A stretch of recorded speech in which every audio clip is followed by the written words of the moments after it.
crac, crac, crac. Yé, cric, yé, crac. Yé, mystique, cric, yé, mystique, crac. Ah. Ce conte que je vais partager avec vous, c'est un héritage vraiment important, vraiment de nos jours. C'est un héritage que mon oncle m'a raconté. C'est un conte qui te donne le goût d'avoir confiance en toi, de te faire confiance, de t'aimer toi-même. Quand mon oncle avait 10 ans, il demande à son père de l'aider parce que tout le monde, les voisins, n'arrêtaient pas de le critiquer. Il ne faisait jamais rien de bon. Son père lui dit, voici un peu d'argent et il va au marché et ramène-moi quelque chose qui est à la fois salé et sucré.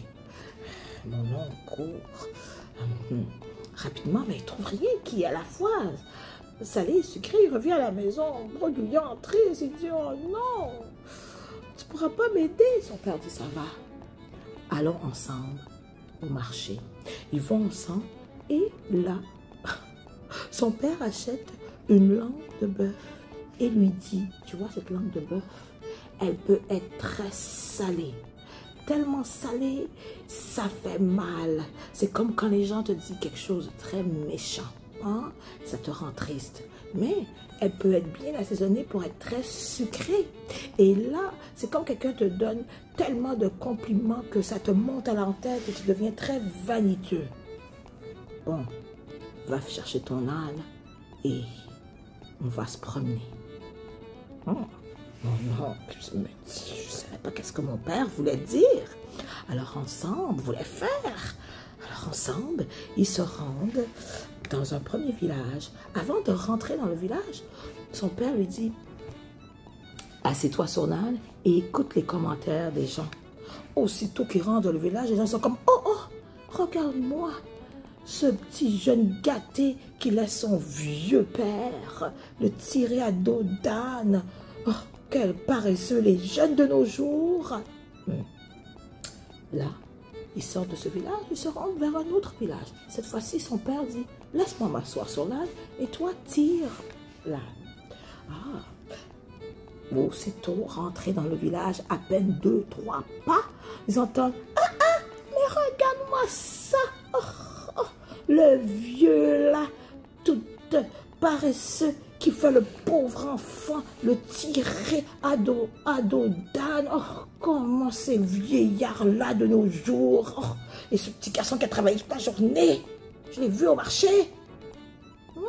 D'accord.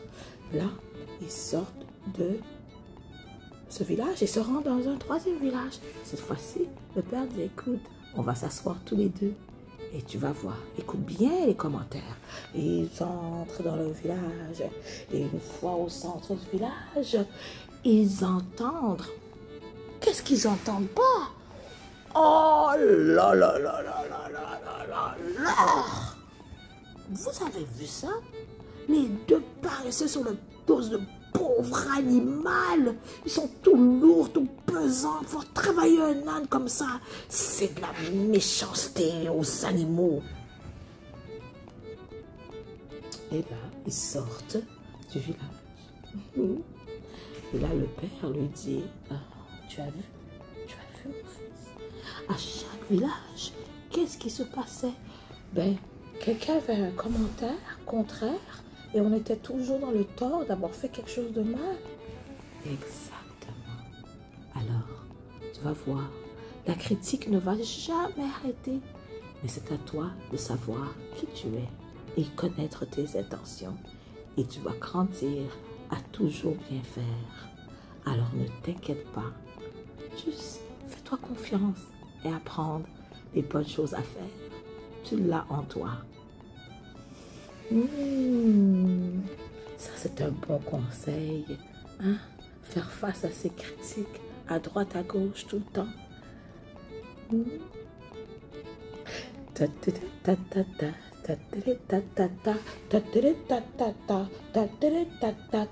Voici, voilà mon histoire. Et bon festival de contes, mes amours, et à la prochaine en personne.